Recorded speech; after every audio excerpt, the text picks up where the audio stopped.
மேகதாது அணை, இந்த அணையில இத கட்டக்கூடாதுன்னு சொல்லி தமிழர்கள் எதிர்த்துக்கிட்டு இருக்காங்க. இந்த செய்தி நம்ம எல்லாருக்குமே தெரியும். இன்னொரு புறம் வந்துகிட்டு இருக்க செய்தி என்னன்னு பார்த்தீங்கன்னா, கர்நாடகத்தை சார்ந்தவர்கள் எதிர்க்க தொடங்கி இருக்கிறாங்க. அதுவும் கடுமையாக எதிர்க்கிறாங்க அப்படின்னு சொல்றாங்க.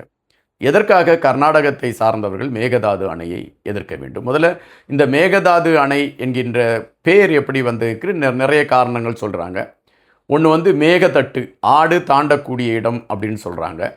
இன்னும் ஒரு சிலர் என்ன சொல்கிறாங்கன்னா, ஒரு ஆடை புலி விரட்டிட்டு வந்துச்சு. அப்படி புலி விரட்டிட்டு வரச்சுமே அந்த ஆடு இந்த இடத்துல தாண்டிடுச்சு.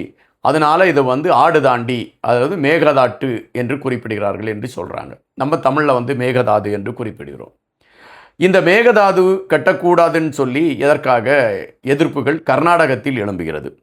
அதாவது பெங்களூரிலிருந்து 90 கிலோமீட்டர் தொலைவில் தான் இந்த மேகதாது என்கின்ற இடம் இருக்கிறது. சங்கமா என்ற இடத்தில் அர்கா நதி இணையக்கூடிய பகுதியிலிருந்து சுமார் 7 கிலோமீட்டர் தள்ளி தான் இந்த மேகதட்டு இடம் இருக்கிறது.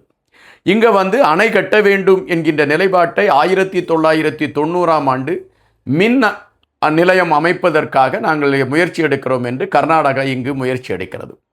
ஆனால் அதுக்கு எதிர்ப்பு வரோம், அதோடு அவங்க நிறுத்திறாங்க. 2010ஆம் ஆண்டு அணை பிளஸ் மின் நிலையம் என்று அவர்கள் கொண்டு வருகிறார்கள். கொண்டு அதற்கான நகர்வுகள் எடுக்கப்படுகிறது. இங்கே அணை கட்டப்படுகிறது என்றால் சுமார் 5252.40 ஹெக்டேர் நிலப்பரப்பு கையகப்படுத்தப்பட வேண்டும் என்பதுதான் நிலைப்பாடு. இதில் பார்த்தீங்கன்னா 3181.90 ஹெக்டேர் நிலப்பரப்பு சரணாலயம் இருக்கக்கூடிய இடம். எனவே இந்த சரணாலயங்கள் எல்லாம் அழிக்கக்கூடிய ஒரு களம் அமைந்துடும். 1869.5 ஹெக்டேர் நிலப்பரப்பு வனப்பகுதியாக இருக்கிறது, காட்டுப்பகுதி.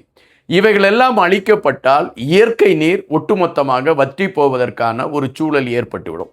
அப்படி இயற்கை நீர் வற்றி போகின்ற நேரத்திலே பெங்களூரில் கிடைக்கக்கூடிய, இப்பொழுதே பெங்களூரில் குடிநீர் பிரச்சனையாக இருக்கிறது, ஒட்டுமொத்தமாக பெங்களூர் குடிநீர் பிரச்சனையில் தள்ளக்கூடிய ஒரு நிலைமை ஏற்பட்டுன்னுட்டு பெங்களூரை சார்ந்த இளைஞர்கள் எதிர்ப்பு தெரிவிக்கிறாங்க.